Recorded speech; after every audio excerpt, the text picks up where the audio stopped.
গোপন খবরের ভিত্তিতে কদমতলা থানার ওসি জয়ন্ত দেবনাথ দলবল নিয়ে থানা এলাকার ইন্দো বাংলা সীমান্তের ব্রজেন্দ্রনগর এলাকায় অভিযান চালিয়ে 8 লক্ষ টাকার নিষিদ্ধ ইয়াবা ট্যাবলেট সহ দুজন ইয়াবা পাচারকারীকে আটক করেন। ধৃতদের মধ্যে একজন মহিলা ও একজন পুরুষ রয়েছেন। অভিযানকালে গোপালনাথ নামে এক বাইক চালককে আটক করে পুলিশ। পরে বাইকটি তল্লাশি চালিয়ে 5,502টি ইয়াবা ট্যাবলেট উদ্ধার করা হয়, যার কালোবাজারে মূল্য প্রায় 8 লক্ষ টাকা হবে বলে দাবি পুলিশ সুপার ভানুপত চক্রবর্তীর। ঘটনাটা ঘটেছে ব্রজেন্দ্রনগর আন্ডার কলমপুরা পিএস।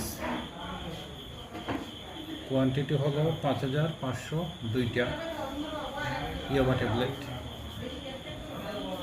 দুইজন মানুষকে অ্যারেস্ট করা হয়েছে। একজন হলো গোপালনাথ, যার কাছে মালগুলি পাওয়া গিয়েছিল বাইকের থেকে সিজ করা হয়েছে। গোপালনাথে তার স্টেটমেন্টে বলেছে যে মালগুলি এনেছে শ্রীমতী আরতি দাসের কাছ থেকে।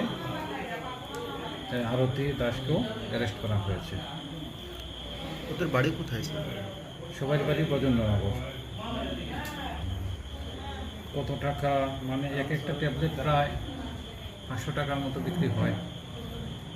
প্রচুর টাকা, কত 500 ইন্টু 5,000 সিজ করা হয়েছে। এদিকে ধৃত ড্রাগস পাচারকারী গোপাল নাথকে জোর জিজ্ঞাসাবাদ চালিয়ে পুলিশ জানতে পারে যে সে আরতি দাস নামে এক মহিলার কাছ থেকে ইয়াবা ট্যাবলেটগুলি ক্রয় করেছে, যার ফলে পুলিশ আরতি দাসকেও গ্রেফতার করে থানায় নিয়ে যায়। উভয়ের বাড়ি ব্রজেন্দ্রনগর গ্রাম পঞ্চায়েত এলাকায় বলে জানা গিয়েছে। বর্তমানে ধৃতদের বিরুদ্ধে এনডিপিএস ধারায় মামলা রুজু করে তদন্ত শুরু করেছে স্থানীয় থানার পুলিশ।